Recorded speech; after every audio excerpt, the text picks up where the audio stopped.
Sorry, I'm going to go on two places.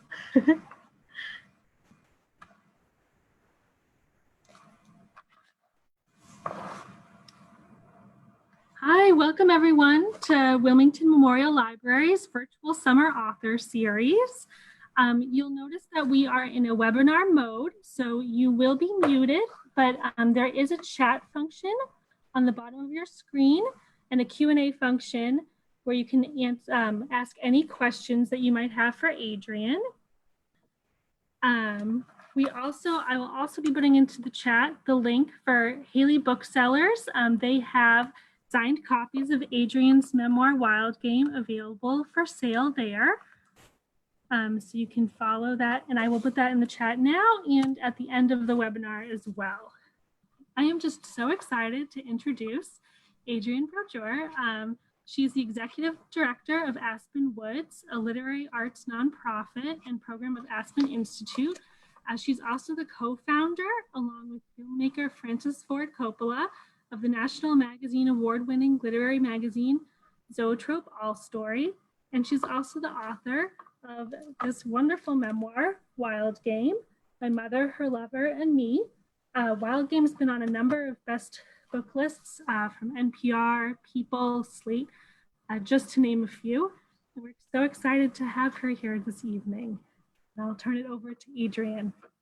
Okay, thank you. Thank you, Erin, for such a nice introduction. And hello, everyone. Thank you for hosting me, Wilmington Memorial Library. And I realize that Zoom is not perfect. It's not the same as being there, but it's kind of amazing that we're all still managing to find community, especially literary community, during this pandemic. So I really appreciate you all coming.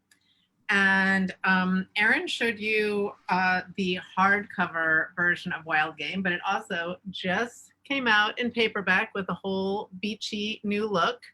And my favorite part of this new jacket is, I don't know if you can see this, there's this eye there. Well, that is my mother, Malabar. The book is set on Cape Cod, and Malabar is kind of, she's the co-star of this memoir with me, and she is kind of watching over everything. So I really love the new jacket, which just happened. But so I'm guessing that some of you have read it, but not all of you have. So Erin asked me to give you a little background, and I would say in a nutshell, the book tells the story of my very complicated but loving relationship with my mother, Malabar. And it starts, the opening scene is sort of this very pivotal night in my life, and it describes what happened that night and then the repercussions that rippled out from that event and really lasted decades. So I thought I'd just start by reading from that scene, which is, you know, early on in the book. And I think that all you need to know to have your bearings is that the year was 1980. I was 14 years old. It was a hot July night, which is reminding me of tonight. And I am literally one house, where I am right now is one house from where the action of this book took place. So my mother's house is just one house over from here. And we were in her house. It had been this hot summer weekend. My mother and stepfather had guests for that weekend, and they'd had this boozy, sort of decadent dinner party. And I had gone up to bed by this point. And at some point, late in the night, my mother entered my room. And from that is where I'll start reading. Oh, the only other thing you need to know is that my nickname is Rennie. Wake up, Rennie. I felt a hand on my shoulder and pulled the sheet over my head. Rennie, please. Even before I turned and saw her face, I could hear a peculiar quaver in my mother's whisper and smell the remnants of the Pinot Noir. Her voice sounded hesitant and desperate. The mattress sank where she lowered herself beside me, and my body stiffened against the depression. I kept my eyes shut and steadied my exhalations. Rennie. The whisper, more urgent now, still held an unfamiliar tremor. She pulled down the sheet. Please, wake up. Just go away, I thought. Sweetheart, please, I need you. At this, I opened my eyes. Malabar was in her nightgown, her hair mussed. I sat up. Mom, what's wrong? Is everything okay? Ben Souther just kissed me. I took in this information, tried to make sense of it, couldn't. I rubbed my eyes. My mother was still there beside me. Ben kissed me, my mother repeated. A noun, a verb, an object. Such a simple sentence, really, and yet I couldn't comprehend it. Why would Ben Souther kiss my mother? It wasn't that I was naive. I knew that people kiss people they weren't supposed to. My parents had not shielded me from stories of both of their transgressions during their marriage, and in this way, I knew more about infidelity than most children. I was 4 when my parents broke up, 6 when my father remarried, 7 when that new marriage started to fall apart, and 8 when my mother was finally able to wed Charles, who'd been separated from but still married to his first wife when they met. Ben was married too, of course, to Lily. The Southers had been married for 35 years. Mom and Charles, Ben and Lily. The 4 of them had been couple friends for as long as my mother and stepfather had known each other, about a decade now. That's what really stumped me about the kiss, the friendship between Ben and Charles. The 2 men adored each other. Their affection went back some 50 years, maybe more, to a time when they were young enough to skip stones across the flat gray water of Plymouth Bay, where they pretended to be pilgrims and built forts in the dunes, fending off imaginary enemies with stick muskets. Over the years, they'd hunted and fished together, dated each other's sisters, been ushers at each other's weddings, and become godfathers to each other's sons. What do you mean Ben kissed you? Suddenly, I was fully awake. I pictured her slapping him in response. That was something my mother might do. What happened? Well, we took a walk after the dinner, just the 2 of us, and he pulled me into him like this. My mother crossed her arms around herself, simultaneously demonstrating Ben's caress and embracing its memory. Then she collapsed the rest of the way onto the bed, smiling and stretched out alongside me. Apparently, there had been no slap. I still can't believe it. Ben Souther kissed me, she said. What was it about her voice tonight? He kissed me, Rennie. There it was again. Joy. A tone I hadn't heard from her since before Charles's strokes. Joy had fallen from the night sky and landed in my mother's voice. One kiss, the gleam and shine of it, what it might portend, had changed everything. So that's the end of the reading. And of course, what I didn't know in that moment was that this would be the beginning of what would turn into just an epic love affair that would go on for years. At least it went on at least a dozen years. But what I did know, even in real time, in that moment when she woke me up and told me, and I understood what was going on, that my life had changed. It had that sort of before and after to it. And I had gone to bed as a 14-year-old, as my mother's daughter, really as a girl.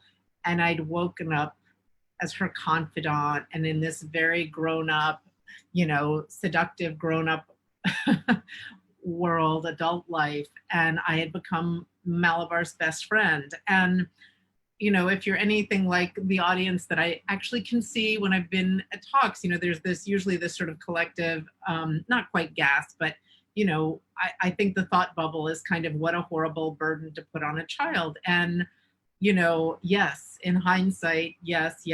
And certainly having gone through what I did since then, yes. But the experience of it as a 14-year-old was quite the opposite. It was really, first of all, it wasn't, my parents had already been divorced. So this was my stepfather, not my father, that my mother was sort of running around on. And it was just, she'd been so depressed after my stepfather, who she loved very much, he'd had 4 strokes in 5 days and basically became very incapacitated. And my mother had gone through, probably 8 years of nursing him and helping him and so on. And so she had, I think she had become very depressed. And then she'd fallen in love. And like overnight, she was just this vibrant young woman in love. I mean, young, she's, in her late 40s at the time. And I think like most kids, I wanted my mother to be happy. And so it was just, it was a very, very unusual situation. Anyway, I'm trying to think of what else I can tell you about the book before the questions begin. I guess maybe I should tell you a little bit more about Malabar. And, to say that I always adored her, especially as a child, is just an understatement. She's very, very ill today and really just a shadow of her former self. But for most of her life, she really lived up to that grand name of hers, Malabar. She was glamorous and charismatic and larger than life. And, despite that opening scene in that story that about her, like most people, she had her flaws, but she also had her great strengths. And she had her shortcomings as a mother for sure, but she was also very affectionate, very warm, a lot of fun. And then on the flip side, there was this narcissistic, person who really wanted what she wanted. And at that time, I was sort of the kid for the job because by nature, I was a people pleaser and I wanted to see her happy, as I said. And then by nurture, because my parents had split up, I think, I had some abandonment issues and I was very clingy with her. So it kind of was a perfect storm in terms of the relationship. The other thing that you need to know about Malabar is that she was an absolute genius in the kitchen. So she had studied at Le Cordon Bleu in Paris, and she worked in the test kitchen of Time and Life when we lived in New York City when I was very young. And she wrote cookbooks for my entire childhood. And really, as long as I remember, we never had sort of the normal dinners. We had these very, there was no mac and cheese. We always sort of had some very gourmet recipes that were not always exactly what a 7th grader would want. And then the last thing I'll say, which is about the title, which the title of the book, Wild Game, has a double entendre, and it comes from the title of a wild game cookbook that my mother proposed as a ruse to cover for the affair and to create opportunities for these couples to spend time together, because the two couples were couple friends. And since my mother, Malabar, was the cook, and Ben, her lover, was a huge recreational hunter and fisherman. And so what they decided together was to create a book proposal. And so they would get together once a month or so, and Ben Souther and his wife Lily would come, bringing some big hunk of meat, and my mother would just absolutely transform the meal. And my role in all of it was to, from wherever I was. So like as a younger child, I might have been off playing with friends as 14 and 15. And maybe when I had a summer job in a kitchen at a restaurant at 16 or 17, whatever it was, I would come back from what I was doing at the end of these sort of lavish meals. And I would in part be a tiebreaker, tasting the things, because they drank so much. They had these cocktails that my mother called the power pack. I'm demonstrating the size of the martini glass. And they would drink a lot and eat a lot and have these great sort of riotous mock arguments over which was the better little game hen. And I would come in and I would sort of be the tiebreaker. And then my role was really to suggest that we take a walk after dinner. And of course, both my stepfather and Ben's wife were in very poor health, or were in poor health and frail. And they never wanted to, neither of them would ever come for the walk. And so the three of us would go out, and of course it looked very innocent because I was a teenage chaperone essentially. And then I would disappear and they would have some time together. So that is about all I will say. I will wait for Erin to come back and answer some questions, but hopefully that gives you a little bit of a flavor of the book. Excellent. Thank you, Adrienne.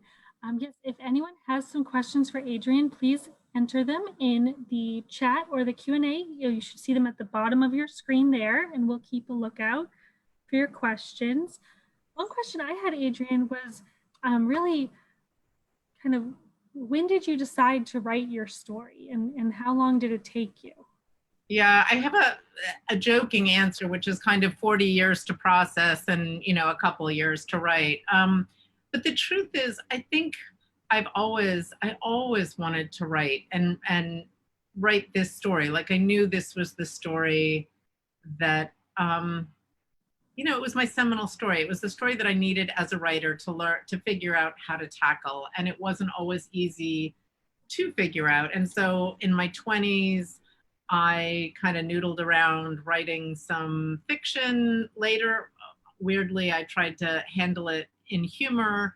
And I think in the end, it was frankly having children of my own, which I did. I started my own family about 15 years ago, but I think I had done so much work on myself in terms of therapy and talking to people and honestly, literature and reading had a lot to do with my sort of path to healing on the whole matter. But I think when I had children, I realized I still had work to do, that I still hadn't sort of figured it all out, and that my family had a legacy of secret keeping and deception that I knew I did not want to sort of unthinkingly continue. And I think that at that time, I recognized the only real way for me to handle this material was head on in memoir, just a very authentic and straightforward voice.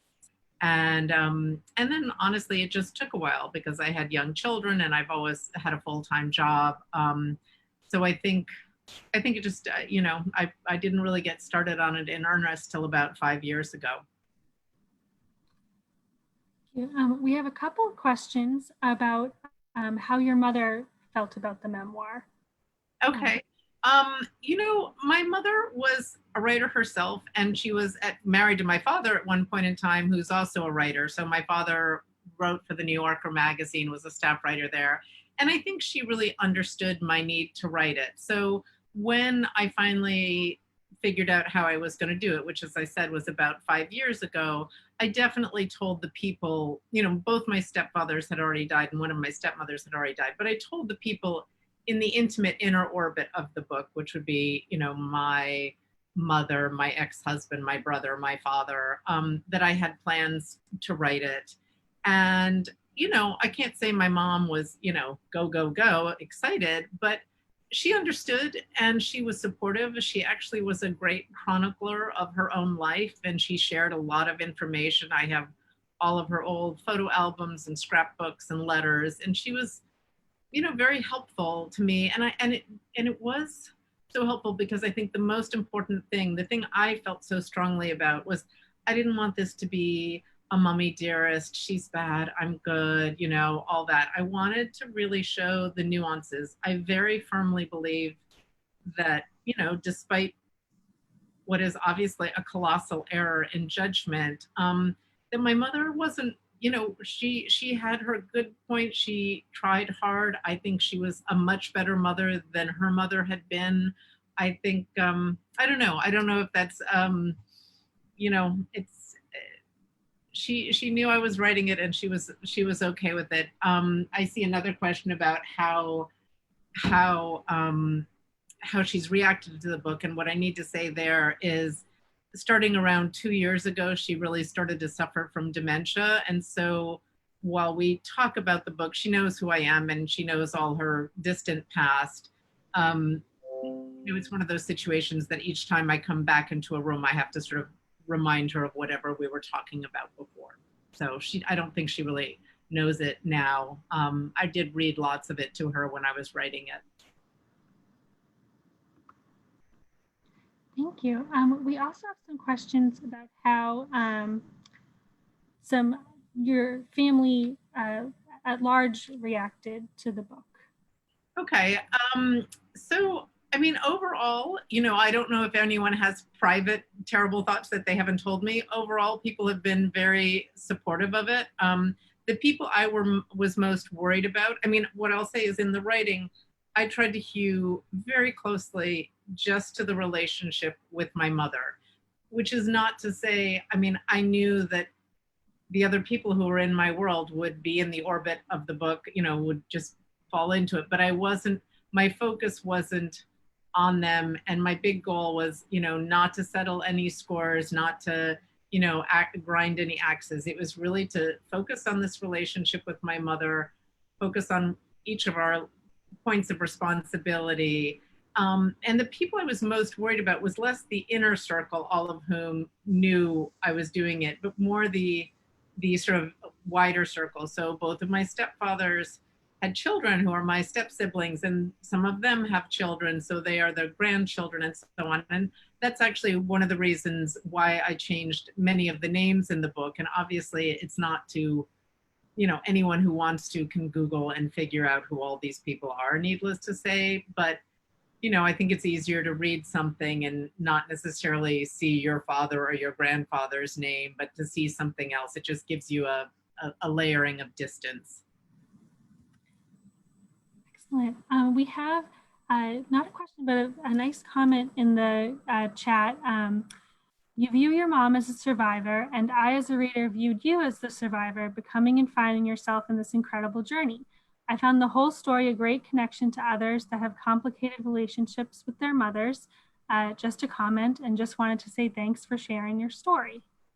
Thank you. That's so nice. I mean, that has been one of the unexpected surprises of writing this book is that, or I should say, being out in the public with it is, you know, I had no idea how people would respond. And it felt like this kind of quirky, very unique story. And of course it is, like, it's not like everyone said, oh my gosh, the same thing happened to me. Although there have been quite a few of those, but it's more that people can either relate to, you know, a parent that had a great deal of power over them, these blurry boundaries, or this legacy, these things that, you know, just because this wasn't just my mother's issue.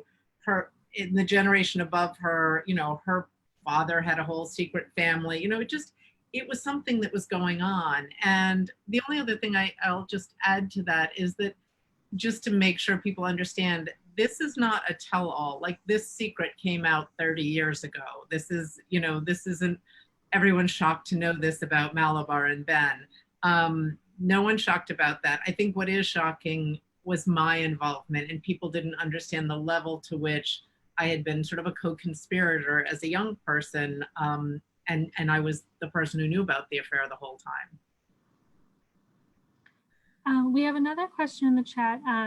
In the book, you reveal that you had a brother who died quite young in life, and it kind of its effect on your relationship with your mother. And they were wondering, is that something you were always aware of when you were younger, or something you came to find later?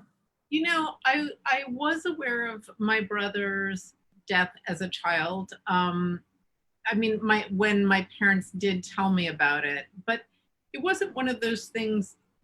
I mean, I think it was handled very differently in that generation. My parents were both born in 1931, and my brother died when he was almost 3 years old. He choked to death on a piece of meat.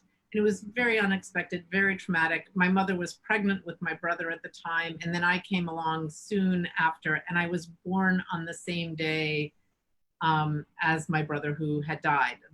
We share a birthday, and so I'd always sort of been, you know, aware, as you are as a child, that, you know, my birthday seemed complicated. I don't know that I could have told you why I was aware.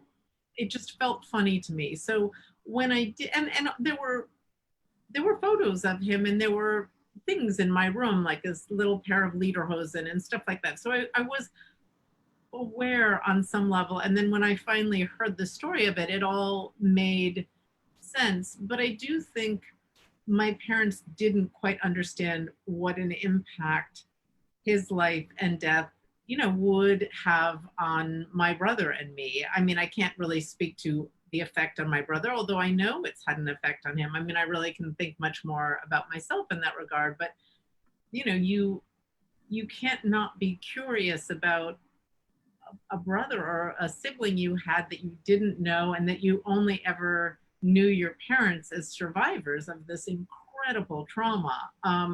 So that probably also gives me more compassion, or a lot of compassion, for my mother, because she went through things that I mean, she's had a hard life in ways that I just haven't. Thank you. Well, we have a comment that this book's definitely going to be their next book club pick. Oh, thank you. One thing that struck me about Wild Game is, while it is memoir, it really reads like kind of a page-turning fiction. Is that something you had intended on when you were writing it?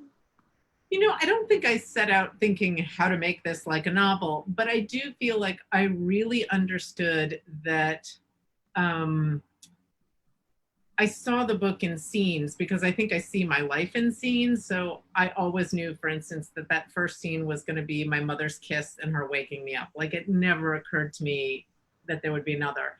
And there were the scenes along the way that marked these big moments. So, what was the one at 14, and then there was one at 20 or 18 and 23 and 27 and so on. So I almost, from the beginning, when I finally had time to sort of conceptualize the book, you do a little bit of noodling around, and then it suddenly starts, or this is how it worked for me. It started to take greater shape in my mind. But it was really, I almost could tell you, here are the 15 chapters, here are the moments, and the writing was in threading them together and finding the themes and the connections and weaving the life around these things. Because of course with memoir, it's very crafted. And I think people think they know everything, but of course you only need to think of every memoir you've ever read to realize that, it's not autobiography. Like, Educated isn't all of Tara Westover's life. It's like the through line there is education. And the through line of my book is my relationship with my mother. So, whole swaths of people and events and friends and lovers and whoever are just edited out, because this was, if you stick to only that, it's how that moment, how that relationship shapes everything else. Thank you.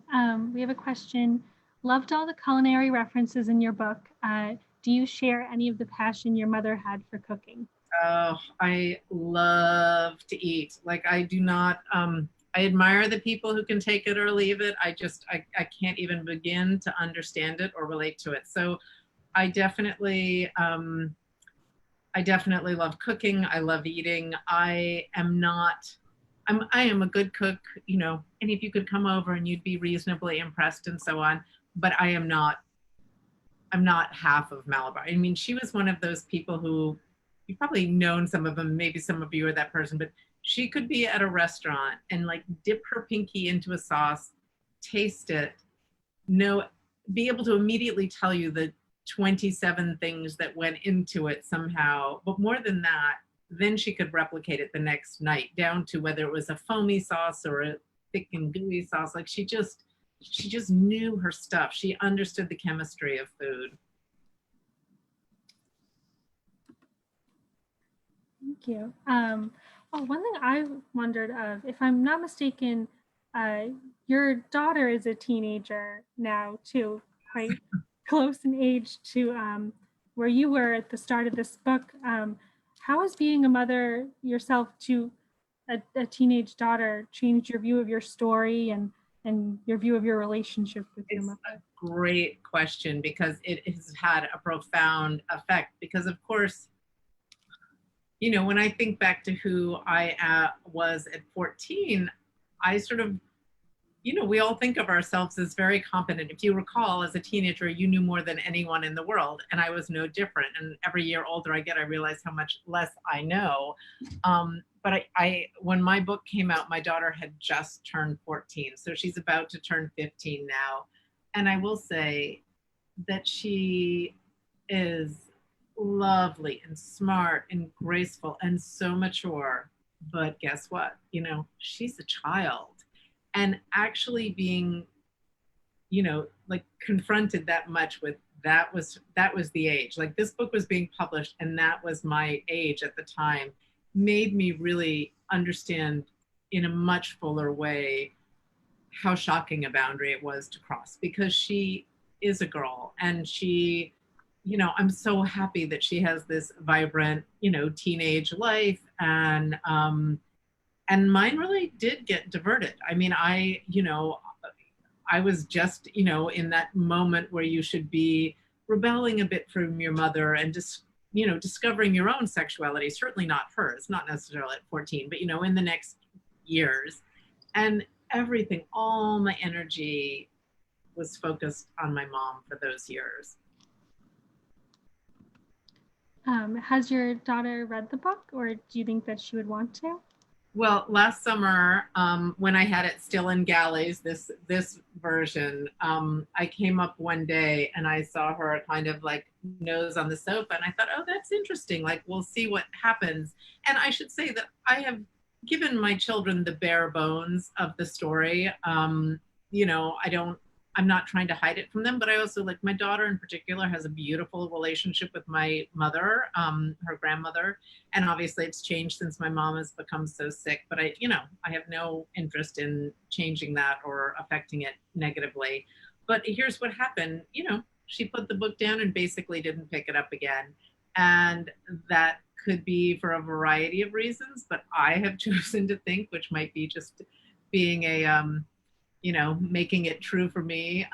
But I think I just feel happy that she's not obsessed with my interior life. And she's someone who reads, she reads such different books than I do. And then I did even at her age. She loves sort of world building fiction like Rick Riordan and of course Harry Potter and all that. But she's, I'm sure just a snoozy, I hope that's not what she thought, but, a memoir that's a deeply personal account of her mother's life.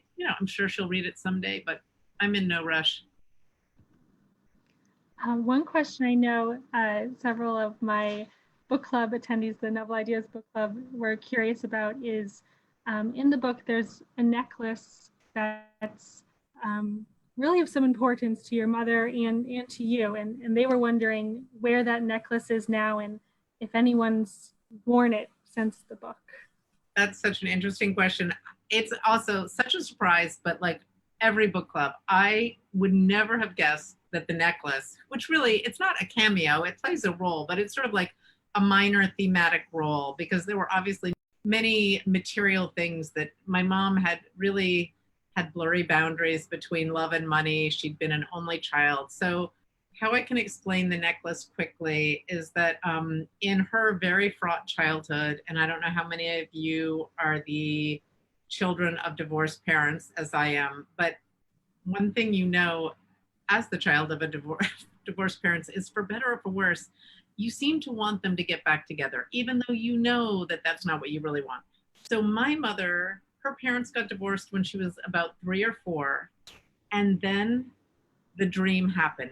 She saw them get back together. So she actually witnessed, when she was about 8 or 9 years old, her father, my grandfather, get down on bended knee and present her with this extravagant, crazy, beautiful, antique Indian necklace that's this like choker with, gemstones and diamonds. And it's just really a lovely, lovely piece.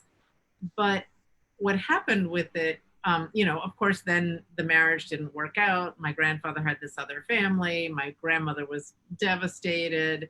But somehow in my mother's mind, the necklace kind of took on a life of its own. And she sort of attributed, I think it, was this symbol of her parents' love, but also of wealth. And she had great misconceptions about its worth. I think she really thought it was like the Hope Diamond and was very, very, very valuable. So people always want to know if I have it, which I do.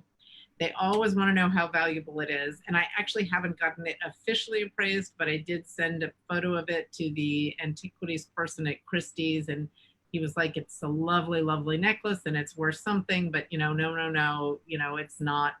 My mother thought it was like hundreds of thousands of dollars, or that my children will not be going to college based on my selling this necklace. And for me to answer the question of like, has it been worn? I mean, it has.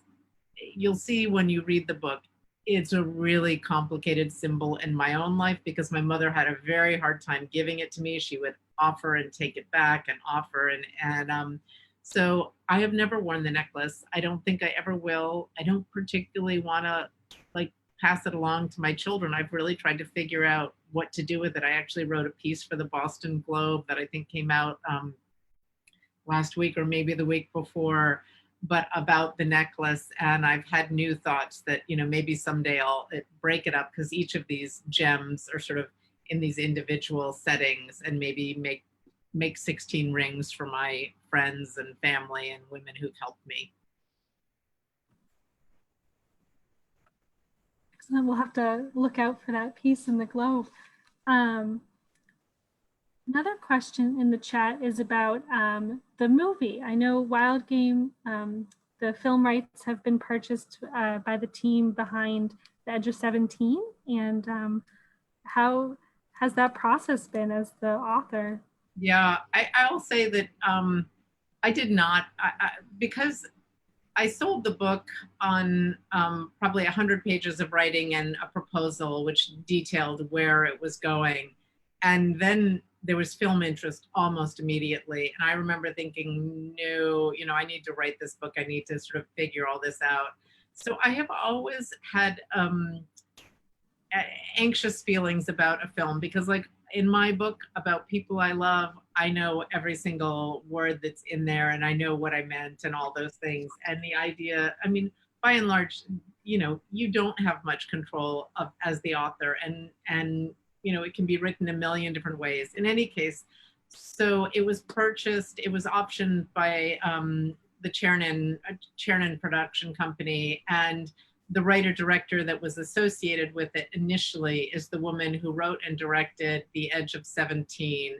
And we had just a spectacular relationship. She calmed me down so much about it simply because she got all the things that I wanted to convey about my relationship with my mother, which is what I said before, that it wasn't black and white, that it was gray. In fact, there was this one line that I held in my head the whole time I wrote it from a Vivian Gornick book called The Situation and the Story. But the line was, in order for the drama to deepen, you must show the loneliness of the monster and the cunning of the innocent. And I remember just thinking, yes, that's what I have to do. And in any case, this writer-director really understood that. And even though I've only seen the initial script, it's in production, so that means or in development, I meant development, not production. So it means it's still being changed and worked on and all that. But, you know, it's somehow the emotional truth was held while a lot of the details changed because, you know, you have to compress time and geography in a movie. So there's no way the actress can go from 14 to 48. You know, there's just a lot of maneuvering had to happen. It all is set on Cape Cod as opposed to all the places that the book actually goes, which is Cape Cod, New York, California, Hawaii, you know, all this. So it's been an interesting process. Of course, along with COVID-19, everything in Hollywood's pretty much ground to a halt. So who knows what'll happen next. I still have hopes and we'll see, but you know, until I actually am sitting in a dark room waiting for it to waiting to hear the projector, I'm not holding my breath. It'll be a while, I think. Sure. Mentioning Cape Cod, I really found this book to serve as kind of an ode to Cape Cod. Is that still a special place for your family? Is it still somewhere? Yes, I mean, I love the Cape so much. I don't know how many of you spend time here, but it is, you know, in my life of divorced parents and multiple step parents, Cape Cod was the constant. So I've spent every summer here and a good chunk this year with the onset of the pandemic. Once my children didn't have school, we've been here since since April, actually. And also my parents both live here in different parts of the Cape, as does my mother-in-law. So we have the whole arm covered. But yeah, it's something about just even driving over the bridge and the Brackish-Air and, seeing the landscape change and seeing the gulls. My blood pressure drops. I love the smells. I love the food. I love fishing and clamming and all the sort of water activities. I find it, yeah, it's home for me. I've never lived here a full year. Maybe it'll happen this year. I'm worried about schools. Excellent. We had a question in the chat. Coming from such a complicated family dynamic, how do you process talking about this very personal part of your life every day? How do I process it? Is that the question? That's the question, yes. I think the fact is we all only have one childhood and one life, and it is a complicated one for sure.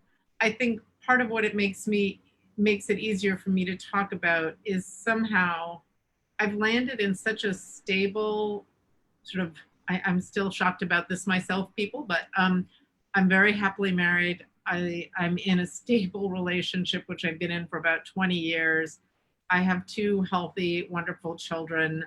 So I feel very lucky, and I'm very intentional about my life. I've tried to do things quite differently with my own family, and so I don't know. I guess I don't feel shame about it, or it doesn't feel hard to talk about to me, because I think probably because I spent such a long time trying to figure it out, and I talked in therapy, and I also as a writer, and I spent much of my professional life as an editor and in publishing, and so just a huge voracious reader, and I think that I found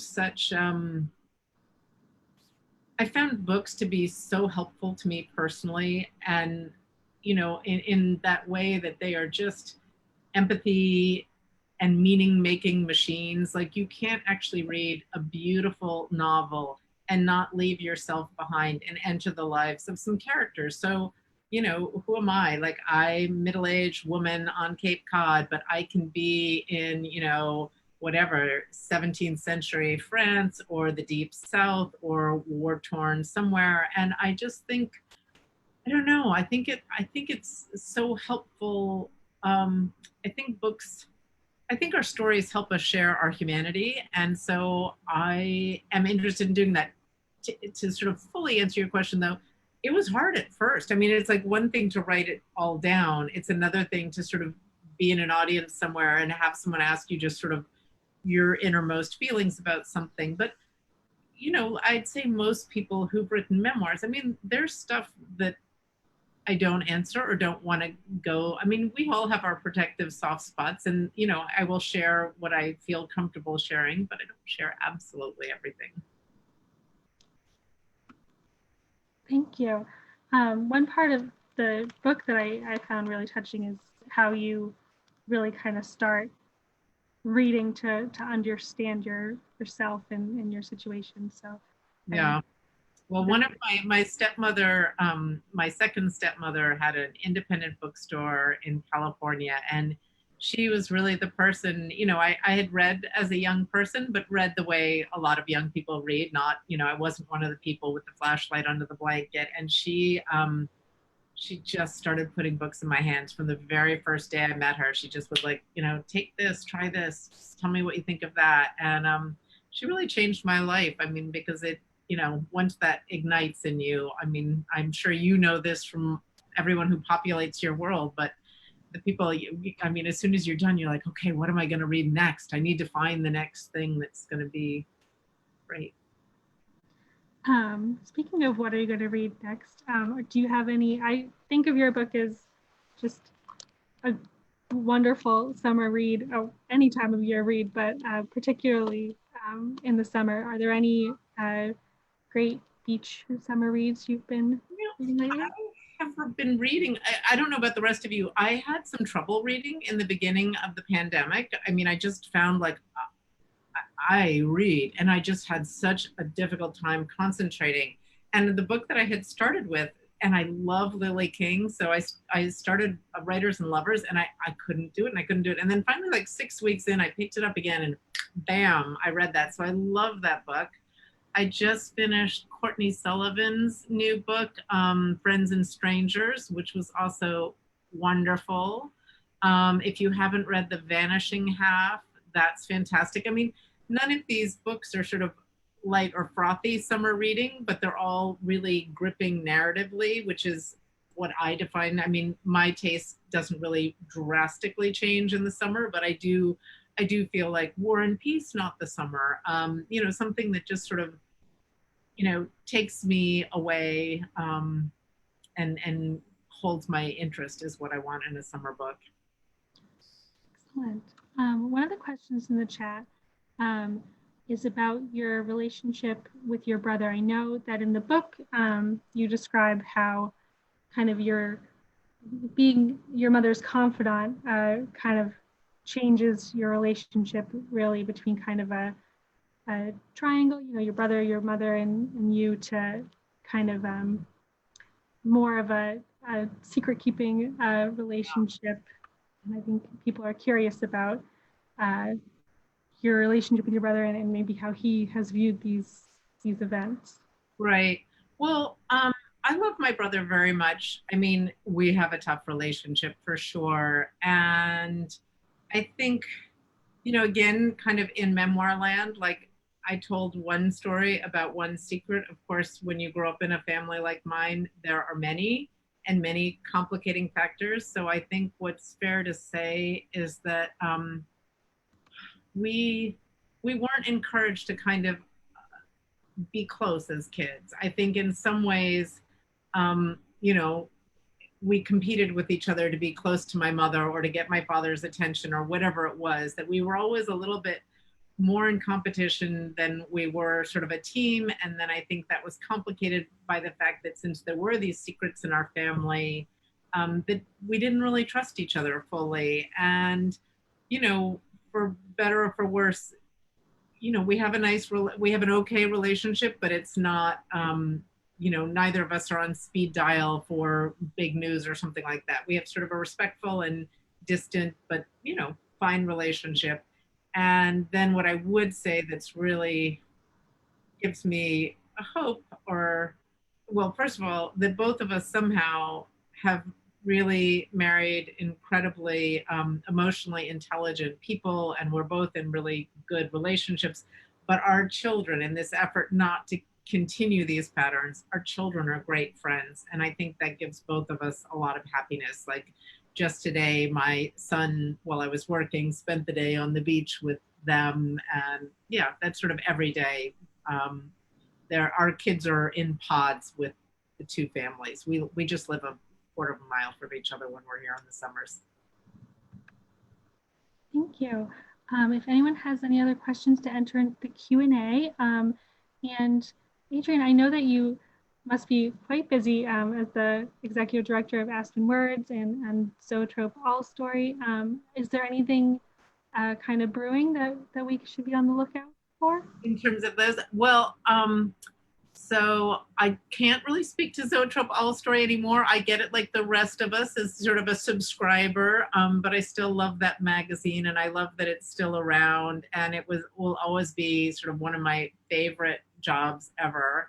I love what I'm doing now, which is I'm part of this nonprofit called Aspen Words, and we have so many programs, but we do everything from, we have a writing residency, we bring writers, sort of big name writers in to have an author speaking series in the winter, and we have a big writing conference in the summer. We also give a literary prize with the goal of shining a spotlight, sort of it's a big financial prize award for fiction that shines a spotlight on a social issue. So, for instance, winners in the past have been Tayari Jones's American Marriage and Mohsen Hamid's Exit West. and Christy Leftieri's The Beekeeper of Aleppo. So just really beautiful books. And what else? I'm hopefully going to be working on a new one of my own soon. That's my big goal once I figure out if the kids are going to school. Yes, that was another question in our chat, is if you would be working on another novel or memoir. Yeah, I'm working. I have started, and I'm working on what it will be a novel. I'm going to take a break from the nonfiction for the moment. And I just have to acknowledge the person who asked, "How was the lobster?" Because I posted on Instagram last night. We had an annual dinner with my father, who lives in North Truro, and my son and he love getting these just gigantic lobsters, and so we had a very large lobster last night, and it was delicious, Elaine. Excellent. Good Cape Cod meal. You can't have them too often, but they're delicious when you have them. All right. Well, Adrienne, I want to just thank you again for taking the time to speak with us tonight and to really recommend your novel. I know we have the hardcover here. We have the paperback for sale through Haley Booksellers. Yes.